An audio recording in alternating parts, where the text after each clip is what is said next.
Baik, bismillahirrahmanirrahim. Assalamualaikum warahmatullahi wabarakatuh.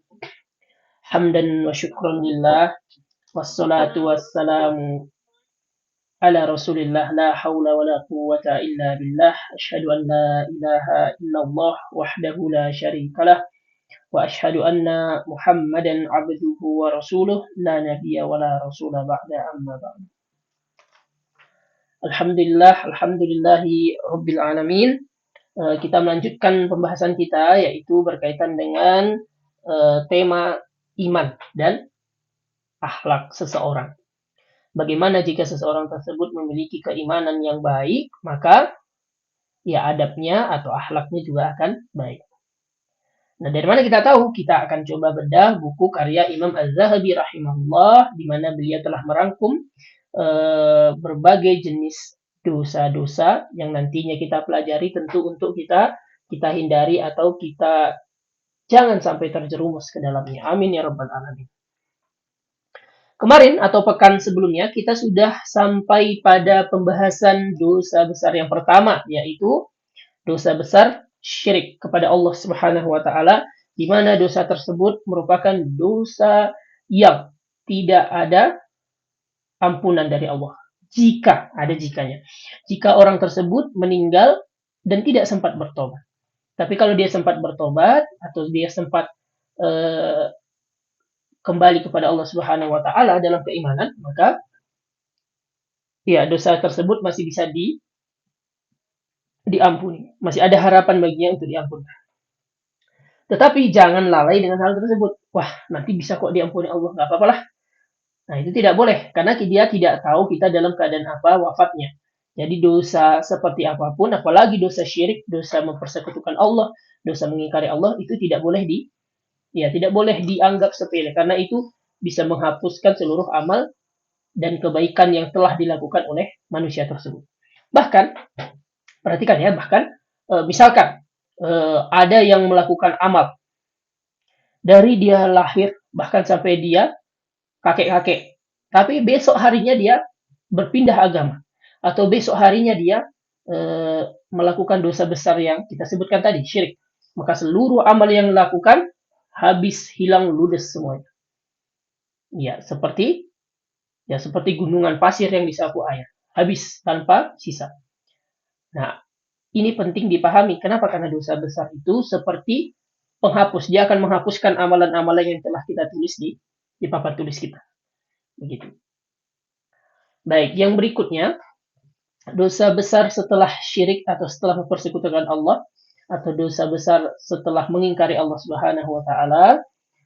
Ada yang tahu kira-kira apa yang akan kita bahas?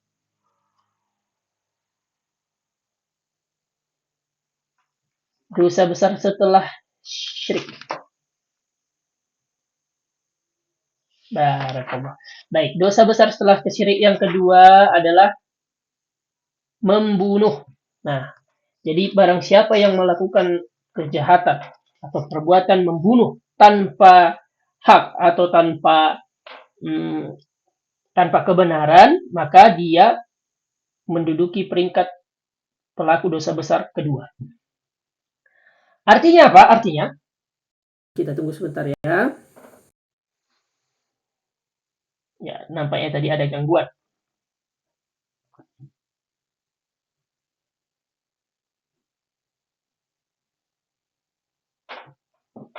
Ya, kita tunggu sebentar.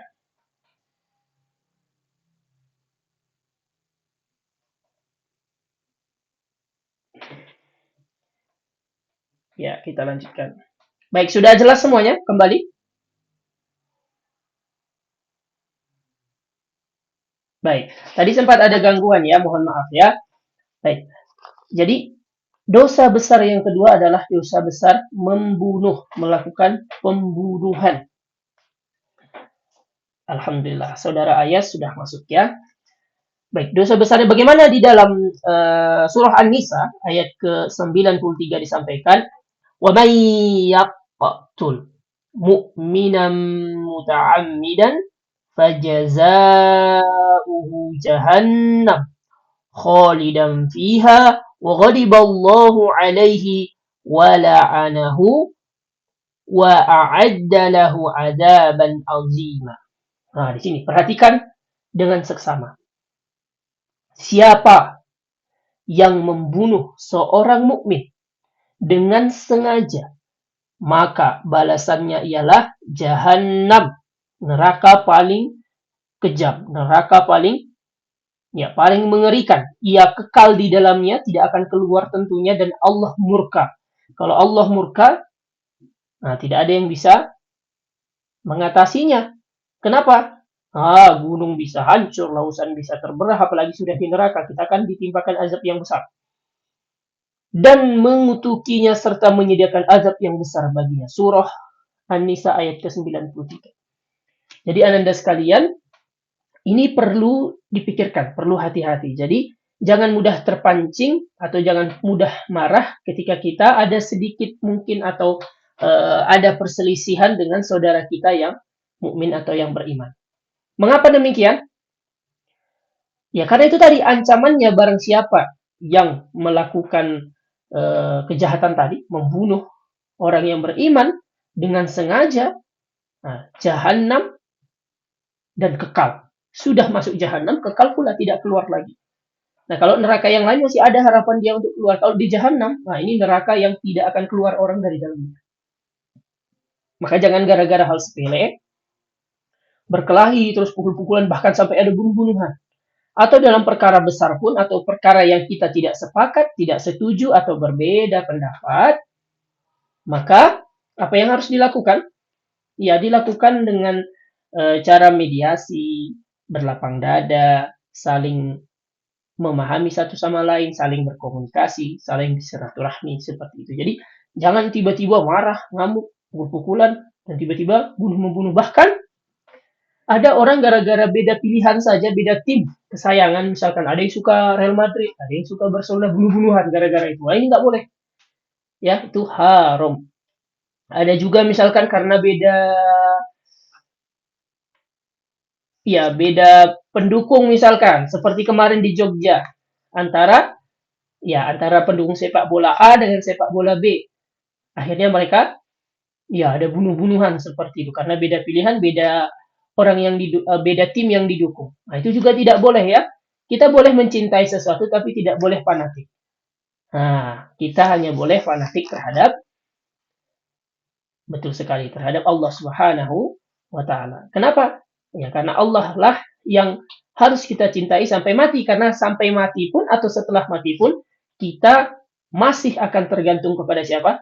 Allah Subhanahu wa taala. Tapi kalau pada manusia, ya sudah, ketika kita di dunia masih bisa kita berharap atau katakanlah meminta tolong kepadanya. Tapi kalau sudah sampai di akhirat, ya nafsi.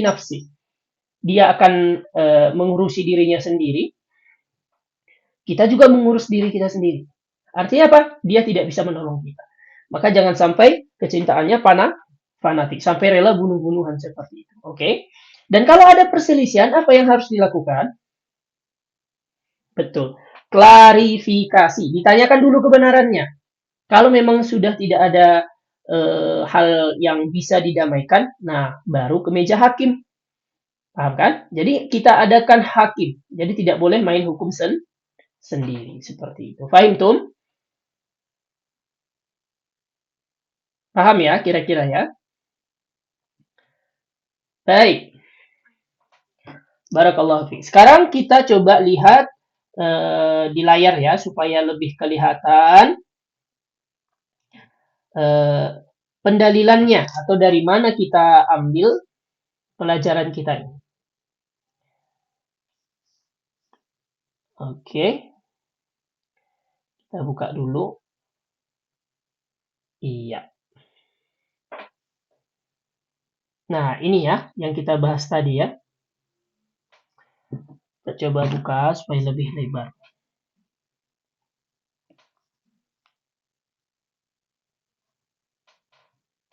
Nah, ini dia yang tadi. Barang siapa yang membunuh seorang mukmin dengan sengaja, apalagi,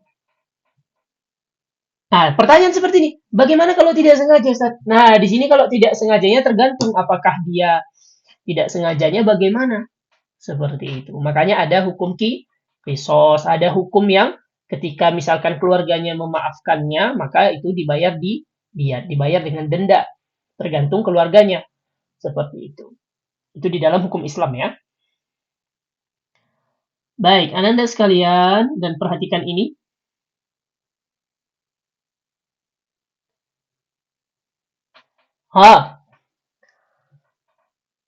Allah juga berfirman, dan orang-orang yang tidak menyembah Tuhan selain Allah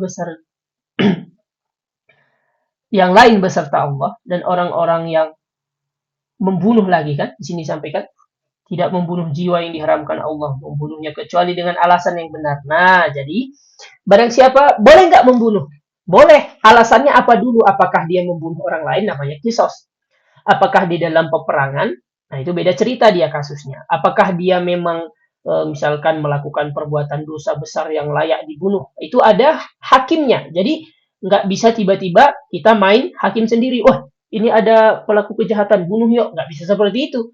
Jadi misalkan Ananda melihat di televisi ada pencuri motor misalkan. Pencuri motor terus dibakar hidup-hidup. Nah, karena warga kesal misalkan. Itu tidak boleh. Nah, itu namanya main hakim sendiri. Dan hukum orang yang mencuri motor bukanlah dibunuh. Tapi apa? Di dalam Islam hukumnya potong tangan. Jadi bukan dibunuh. Paham ya? Nah, jadi kalau ada pelaku kejahatan, dibawakan ke hakim. Hakimlah yang memutuskan nanti apa hukuman yang layak baginya. Nah, jadi nggak boleh main hakim sendiri. Seperti itu. Tapi Anda sekalian ada yang menarik ya, perhatikan ya. Yang menarik di dalam hukum Islam itu apa? Nah, jadi kalau ada orang yang seperti tadi contohnya, dia melakukan pembunuhan terhadap si A, kemudian dia dihukum balik, hukum bunuh. Nah, ketika dia dihukum balik dan dia ikhlas, dia taubat, dia kembali menerima hukuman itu karena Allah Ta'ala, maka di akhirat dia tidak dihukum lagi. Paham ya? Maka di akhirat dia tidak dihukum lagi. Kenapa? Karena di dunia sudah dihabiskan, dihapuskan kesalahannya. Berbeda dengan orang yang dihukum penjara. Jadi kalau ada orang dihukum dia di penjara, padahal dosanya dosa membunuh. Siapa yang menjamin bahwa dia akan diampuni Allah? Tidak ada. Kenapa? Karena hukumnya adalah dia hukumnya dibunuh kembali. Nah, itu Allah yang menetapkan. Tapi kalau hukum penjara, nah, tidak ada yang menjamin bahwa ketika dia dihukum di dunia dengan hukum tersebut, maka di akhirat pun dia akan maka di akhirat dia akan dihapuskan. Nah, karena ketika kita tanya orang-orang yang anaknya misalkan dibunuh, ayahnya dibunuh, atau istrinya, saudarinya, ketika ditanya kepada mereka, apakah kalian rela? Apakah kalian ikhlas? Apakah mereka ikhlas ketika saudaranya, orang tuanya, orang terdekatnya dibunuh? Yang lain hanya dipenjara 2 tahun, 5 tahun, seperti itu 10 tahun. Tidak rela. Nah, disitulah Islam hadir membawa hukum yang paling adil. Yaitu apa? Kisos tadi itu dari Allah Subhanahu wa taala, bukan dari manusia, bukan dari manusia. Baik, kita lanjutkan lagi ya. Perhatikan Anda sekalian. Dulu di masa jahiliyah, kejahatan-kejahatan yang terjadi apa? Ya banyak orang-orang yang karena malu punya anak perempuan dikubur hidup-hidup. Nah, ini juga tidak boleh dilakukan. Karena malu atau karena miskin anaknya dibunuh, seperti itu. Tidak boleh. Dan di hari ini juga ternyata sudah banyak kan? Ada anak bayinya dibuang setelah dilahirkan.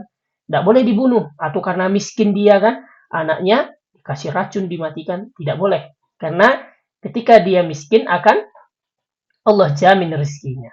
Seperti itu. Nah, di sini juga disampaikan oleh Nabi kita Muhammad sallallahu alaihi wasallam, jauhilah oleh kalian 7 dosa yang membinasakan. Di dalamnya beliau menyebut dosa membunuh. Nah, membunuh ini adalah di antara 7 dosa yang paling-paling berbahaya. Dosa apakah yang paling besar di sisi Allah? Beliau menjawab, engkau menjadikan sekutu bagi Allah padahal dia menciptakanmu. Ini yang pertama tadi ya, yang kemarin kita bahas. Yang berikutnya apa? Lalu apa lagi ya Rasulullah? Beliau menjawab, kau bunuh anakmu karena takut ia akan ikut makan bersama. Jadi takut miskin dia, atau takut anaknya makan bersama, dibunuh anaknya. Kemudian ditanya lagi kepada beliau, Nah, kau, ya ini, nah, dia berbuat serong bersama istri tetangga ya tidak boleh. Seperti itu ya. Nah, di antara dosa-dosa tadi, urutan yang kita bahas adalah yang nomor dua. Membunuh, membunuh, membunuh. Tidak boleh. Nah, sekarang muncul pertanyaan. Perhatikan, sekarang muncul pertanyaan. Apa itu? Bagaimana kalau dia di dalam situasi peperangan misalkan? Bela negara misalkan. Bentar lagi kita kan 17 Agustus ya. Bagaimana kalau dia dalam posisi peperangan? Ada yang bisa jawab kira-kira? Kan membunuh nggak boleh dosa besar. Terus kalau kita diserang penjajah bagaimana? Kalau kita diganggu orang jahat bagaimana? Kalau kita diganggu begal bagaimana? Ada kira-kira yang mau memberikan atau mengetahui sesuatu? Silakan, boleh dijawab. Dari Kak Ayas mungkin?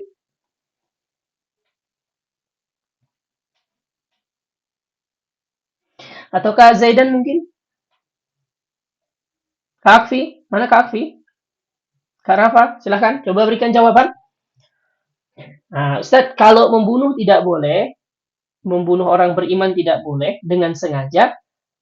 Terus bagaimana kalau peperangan? Bagaimana kalau begal? Bagaimana kalau dalam situasi kita diganggu atau diserang?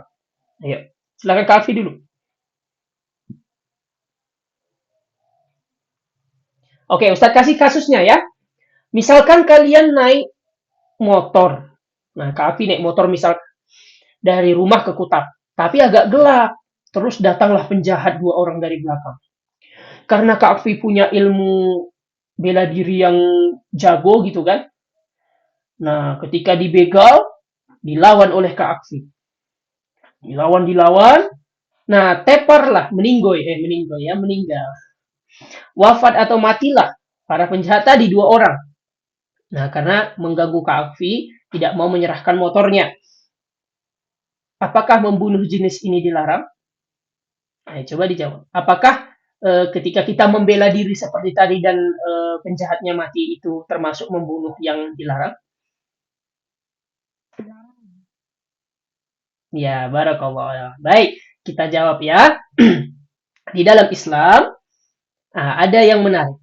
Jadi Rasulullah SAW mengatakan barang siapa yang dipaksa hartanya diambil orang dan dia mempertahankannya sampai dia meninggal, dia mati syahid. Artinya apa? Kita boleh membela diri ya Kak Fia. Boleh membela diri. Membela harta kita boleh. Dan bahkan Rasulullah menjanjikan dia adalah mati dalam kebenaran, mati dalam kebaikan. Bagaimana kalau penjahatnya yang mati? Kita tidak dihukum. Nah, begitu di dalam Islam. Yang dilarang tadi Kak Akfi bagaimana? Oh ya, betul, di dalam negara kita itu dilarang. Karena dulu ada kasusnya kan, ada melawan penjahat terus dia ditangkap dan akhirnya ternyata dia dilepaskan. Sebetulnya boleh ya. Mengapa demikian? Bayangkan saja, Kak Akfi punya adik kecil. Siapa nama adiknya Kak Akfi? Nah, Fauza misalkan. Nah, Fauzanya diganggu orang atau mau dicili orang. Apakah dibiarkan? Ya udah ambil aja gitu kan? Nggak bisa kan? Pasti kita punya rasa amarah dan itu harus Nah, itu amarah yang boleh namanya ya. Itu amarah yang dibenarkan. Tidak salah amarah jenis itu. Apakah misalkan ibu kita diganggu terus kita bilang, ya udah nggak apa-apa silahkan monggo gitu kan? Nggak bisa ya Kak Fi ya. Tetap harus dibela ya. Paham ya Kak Fi? Paham. Nah, sama Kak Ayas juga misalkan punya adik-adik yang banyak gitu kan. Datang penjahat ke rumah. Tak ambil ya hartanya ya, tak ambil ininya, tak ambil itunya gitu kan. Masa dikasih ya udah ambil aja semua Pak, rumahnya juga ambil gitu, nggak bisa gitu ya. Jadi harus membela diri. Jadi Islam mengajarkan untuk menjaga kehormatan, menjaga izah dan menjaga keluarga. Jadi nggak boleh takut meskipun kita mati dijanjikan Allah apa tadi? Syahid begitu. Jadi kematiannya adalah kematian yang mulia karena membela harta, agama dan kehormatan. Kak Zaidan misalkan, nah punya ibu kan, terus dijamret orang, terus mau dibacok ibunya gitu. Apakah dibiarkan? Nanti aku di penjara gitu kan? Nggak boleh ya Kak Zaidan ya, harus dibela ya. Kak Rafa juga sama kan? Adiknya karena adiknya lucu gitu kan. Terus ada yang mau nyulik itu mau dijual adiknya. Terus Kak Rafa, karena Kak Rafa takut, nanti aku kenapa-kenapa, ambil aja. Nah, nggak boleh. Dalam Islam diajarkan apa? Melindungi diri, mempertahankan diri, menjaga kehormatan, menjaga harta, dan menjaga saudara. Dan kalaupun kita yang qadarullah meninggal seperti itu meninggalnya dalam keadaan baik, dalam keadaan syahid katanya. Tapi kalau mereka yang mengalami penjahatnya yang meninggal, nah mereka yang berdosa. Kita tidak dapat hukuman di dalam Islam. Paham? Anda sekalian? Ayo Kak Api, jangan tiduran Kak Api. Ya, sabar, bentar lagi, beberapa menit lagi, sabar. Baik, contoh yang berikutnya. Tadi kita sudah jelaskan bagaimana membunuh itu tidak boleh. Kalau sengaja, kalau orang yang dibunuh tidak punya salah, dan kalau orang yang dibunuh itu tidak melalui meja hakim. Nah, ada lagi ternyata membunuh itu boleh kalau dia sudah melewati hakim. Misalkan Kak Rafa jadi polisi misalkan. Kemudian sudah diputuskan ada seorang pembunuh berdarah dingin. Pembunuh berdarah dinginnya dihukumi hukuman mati. Siapa yang melakukan eksekusi? Nah, Kak Rafa misalkan atau Kak Akti misalkan. Nanti itu menjadi boleh. Kenapa? Sudah melalui meja hakim. Nah, tapi kalau ada pencuri motor belum lewat meja hakim udah dipukuli, udah dibakar sampai mati, nggak boleh. Harus apa? Artinya boleh kalau dia sudah lewat meja hakim, karena hakimlah yang memiliki hak untuk menentukan dia bersalah atau tidak, hukumannya apa. Paham ya semua ya? Nggak boleh main hakim sendiri. Dan berikutnya, karena kita temanya kemerdekaan juga bentar lagi, melindungi dalam kapasitas yang lebih besar. Apa itu? Kalau ada penjajah atau orang jahat datang ke negara kita, ingin mengganggu, merusak, nah kita boleh membela diri. Paham ya?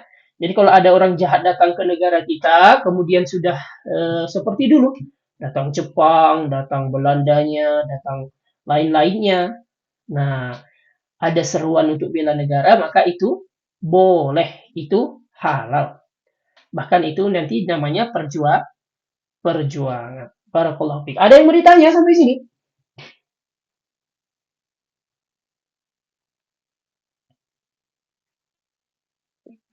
Baik.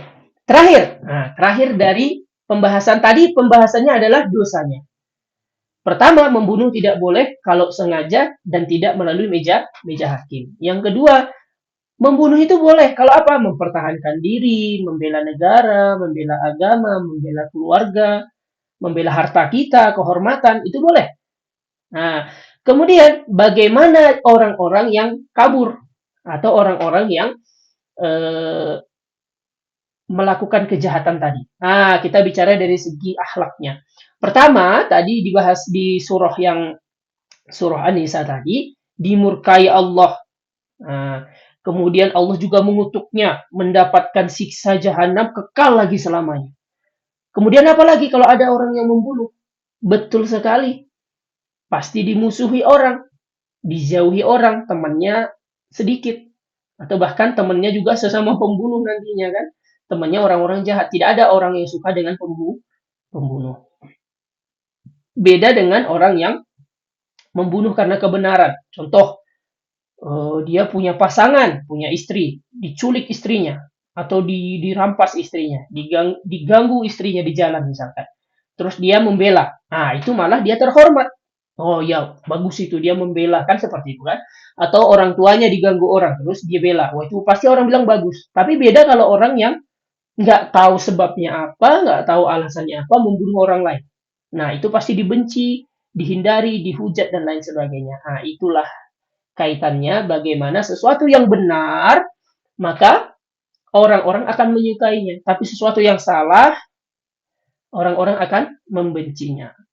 Begitu maka Islam memberikan tuntunan, Islam memberikan aturan, Islam memberikan, ya betul sekali, memberikan yang namanya rincian. Jadi nggak boleh sembarang, nggak boleh juga asal-asal, harus ada hakimnya, ada prosedurnya, tata caranya. Jadi nggak boleh asal tiba-tiba ada curi kerbau misalkan. Dulu di sini ada yang mencuri kerbau. terus dibunuh sama orangnya, gara-gara orangnya kesel. Ah, nggak boleh.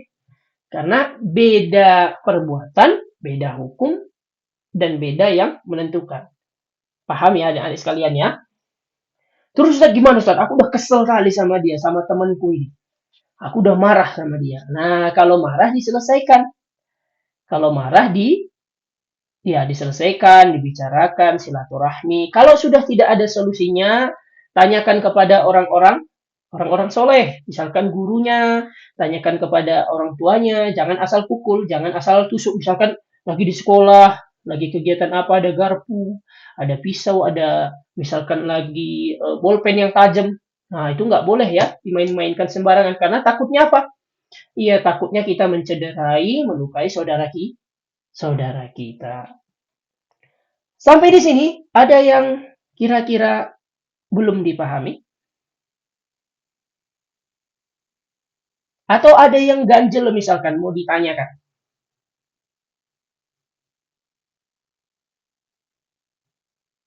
Bagaimana Kak Ayas? Udah, silakan hidupkan kameranya dulu. Mau lihat sedang apa semua.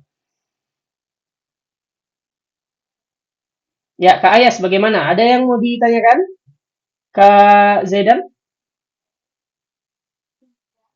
Tidak? Baik. Sudah? Baik, alhamdulillah kita sudah selesai membahas dosa besar pertama yaitu syirik, mempersekutukan Allah, mengingkari Allah itu nggak boleh karena dosanya dosa besar, menghapuskan kebaikan kita dan kekal di neraka. Dosa kedua yang nggak boleh dilakukan apa tadi? Membunuh dengan sengaja tanpa alasan yang benar. Kecuali kita membela diri, membela agama, membela harta, kehormatan, membela keluarga kita. Nah, itu beda ceritanya. Itu makan dapat kemuliaan. Barakallahu fiik. Ya, sampai di sini ya pelajaran kita. Besok kita jumpa lagi di waktu yang sama.